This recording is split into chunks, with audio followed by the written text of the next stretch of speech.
Now imagine wakati wa terrorism, I think September 2013, Kenya ilipata one of its worst terrorism attacks. It happened pale Westgate. Unfortunately, tulipoteza watu wengi sana. And there was this watu wengi wamekuja na theories kwa nini tulipoteza maisha mingi sana, and security hawakuingia haraka. Watu wakaclaim mambo ya coordination, kukakuwa na mambo ya siege. There's a similar situation that happened in Australia in 2014. Actually, on the Monday of December 15, 2014, pale Sydney, Australia, kuna hii hotel inaitwa the Martin's Place. The name of the hotel actually the Little Chocolate Café. Kuna terrorist ameingia pale akateka nyara watu 18 hostages. Kuteka watu 18 hostages, huyu terrorist kwa majina alikuwa anaitwa Aaron Morris. Aaron Moniz ameteka hawa nyara watu 18 walikuwa wanajivinjari pale mkahawani. So definitely kasikika pale nje ya kwamba kuna hostage situation kwa Martin's Place, and then makarao wakapelekwa kila mahali kuzunguka kwenda kujaribu kurescue the situation. Now hapa ndio kuna mahali iko challenge, and that is the topic of the video of today. Imagine kukuwa na a police officer ambaye ni sniper. He's been trained effectively such that akona kitu inaitwa pinpoint accuracy. Nasikia mazee wanatrainiwa alafu wanakuaimingi hapa chini ya mapua. Wakikuaim chini ya mapua lazima igonge brain stem, and you have zero chances of surviving. You have zero chances of surviving. So there's this one policeman ambaye alikuwa amewekwa another wing, and imagine alikuwa anaona huyu terrorist for entire 10 minutes. Aliona terrorist for 10 minutes because this terrorist alifika mahali akakuwa stationary for 16 minutes, and this guy alimuona for 10 minutes. Na hakuchukua shot. Hakushoot mazi. Hakushoot. So on the 16th of January aligonga vichwa vya habari kila mahali, watu wanauliza why, mbona hukushoot? Mbona hukushoot? Like umeona terrorist for 10 minutes. Mtu ambaye anaenda kuangamiza town mzima, and you did not pull the trigger. So definitely hiyo ni story ambayo ilishangaza watu sana pale Sydney, Australia. Now the name of this officer alikuwa anaitwa Mark Davidson. Mark Davidson alikuwa ametrainiwa na alikuwa ni afisa wa polisi kikosi cha the New South Wales Police Force. Yeye ndio alikuwa amewekwa another wing they stationed kwenda ku rescue the situation. Of course wakaeka wengine north nini the surrounding buildings, actually wakaeka snipers na wakaeka officers pia on ground. So Mark Davidson amewekwa mahali na officer mwingine, and this guy alikuwa ni sniper mnoma sana. So akiwa pale anaona huyu terrorist alikuwa anaitwa Moniz. Terrorist ako pale ameteka nyara au watu 18 kwa hii hoteli, and this guy alikuwa na clear view, but the only problem was actually pulling the trigger. So ikakuja ikajulikana ya kwamba ni kwa nini huyu jamaa kuchukua pull trigger. So hawa watu wametekwa nyara pale ndani, huyu terrorist in fact ilikuja ikadisputiwa kama ilikuwa act of terrorism ama ilikuwa tu ni mtu lona mwenye alikuwa anajaribu tu kusika attention, because huyu terrorist hakukuwa na demands mingi. The only thing actually alikuwa na demand, alikuwa anasema ya kwamba nataka tuongee na the prime minister kwa radio, at the same time pia nataka niletewe flag ya ISIS. Nataka mniletee flag ya ISIS mpaka hapa kwa hii cafeteria. Hapo ndio tutaanza kuongea, hapo ndio labda anaweza release our hostages. So police wako pale chini, kuna wale wako kwa ground wanangoja mlango, and then kukakuwa na misinformation ya kwamba huyu terrorist, huyu Moniz ameplant bomb mbili kwa hoteli na pia bomb mbili kwa city. They didn't know which building, but they were sure ameplant mbili kwa the building mahali kuna hostages na pia kwa city. So one of the reasons huyu Davidson alikuja akasema ya kwamba niliona ya kwamba nikipiga risasi huyu jamaa ita detonate hizo bombs mbili na hawa hostages yote. What is the point if you can shoot and then bombs iende off and then kila mtu na buildings? Actually the resource labda ingekuwa devastating sana.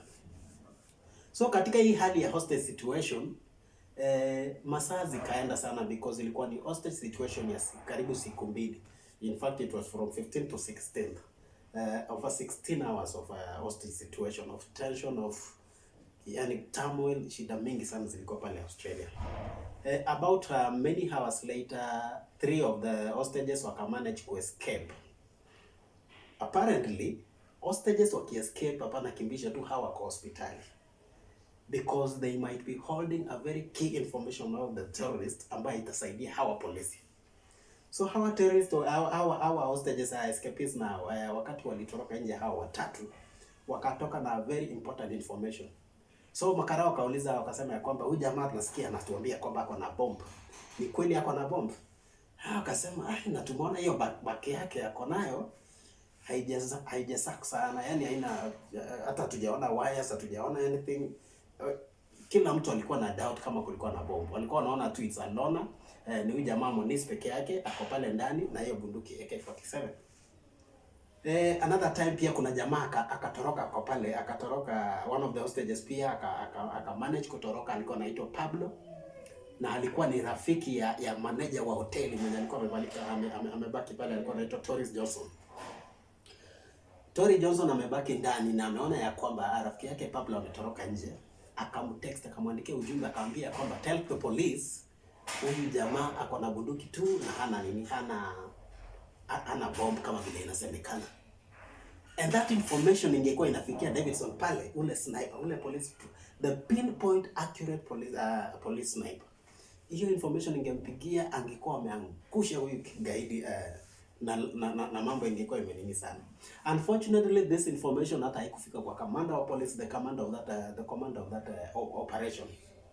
Another thing pia ilikuja ikajulikana, Davidson akasema another the reason kwa nini sikushuti ujamaa, anasema ya kwamba huko Australia sisi tunatrainiwa, we can only use little force kama we can justify the reasons, like the fact that huyu jamaa tu anashika bunduki na ako na hostages ndani does not necessitate that ni muokote, kwa sababu hatuwezi jua alikuwa anataka nini sana vile, na in fact hawakumready kumwambia nini.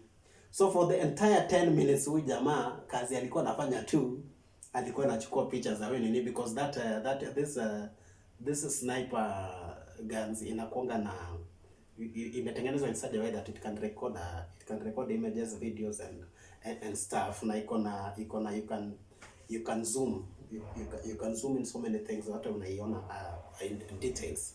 So this guy only recorded images, videos of this mkaidi anaitwa Moniz na hakupull trigger. Another challenge this guy had, alisema ya kwamba kwa mahali alikuwa kulikuwa na a window glass ya window ambayo ilikuwa na separate, na pale pia kwa ile hoteli the Martin's Place ilikuwa lazima apeneshe bunduki kupitia dirisha pia ya glass.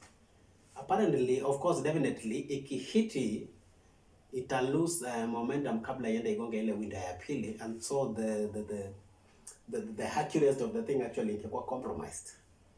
So they came up with a plan, wakasema ya kwamba kwa sababu tuko wawili hapa, tunataka tutoboe shimo kwa this first class ambayo hao wako sasa, wako mbele yao tu hivi, kuna dirisha ambayo iko na glass, and then na kuna ile glass nyingine ya ile building sasa yenye hostages wako. So wakaona tutoboe hii, na mahali tutatoboa tunataka risasi ipitie hapo, ipitie ile dirisha nyingine igonge huyu kaide. But now how are we going to do it? Tukitoboa lazima tuitoboe na risasi nyingine, na tukitoboa na risasi nyingine itaalert ule jamaa. So you have to do it simultaneously, like this one hits and creates the hole, and this other bullet inakuja almost simultaneously, almost concurrently, like tokea hapo iende igonge ule kaidi. So they were hatching this plan, but they were waiting for crucial information ambaye haiko inawafikia. So wakawatch mpaka niliwaambia about manager wa hiyo hoteli, alikuwa anaitwa Terry Johnson pale, kwa sababu hostages watatu wali escape mara ya kwanza, wawili baadaye wakuja escape, ikahenga huyu Moniz, huyu terrorist mazee akaanza kushoot, lakini alishoot kwa hewa, and then akachukua hostage moja huyu manager wa hoteli, kampigisha magoti mazee, kumpigisha magoti, amemwekelea bunduki juu ya kichwa, and all this time Mark Davidson anaiona kwa sniper yake, anaona vizuri ya kwamba huyu jamaa amewekewa bunduki, sasa anataka tu kushutiwa. This time it was the high time ya kuona kabisa ya kwamba hii ni wakati sasa ya kuangusha huyu jamaa. But still anasema it was not justifiable ni shoot huyu jamaa. I could not have used my little force, hata kama mimi ni karao na sihitaji kupata permission kutoka kwa commander. Anyway, unfortunately aliwatch mpaka huyu Tory Johnson akakuwa executed.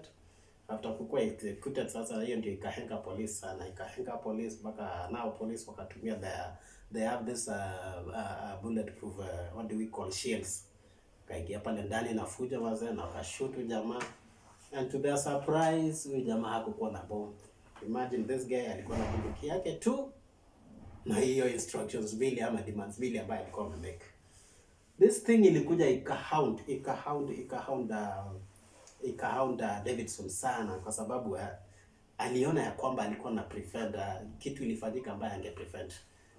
Did I mention that kulikuwa na other casualties pia, watu wawili pia walikufa alongside huyu Terry Johnson.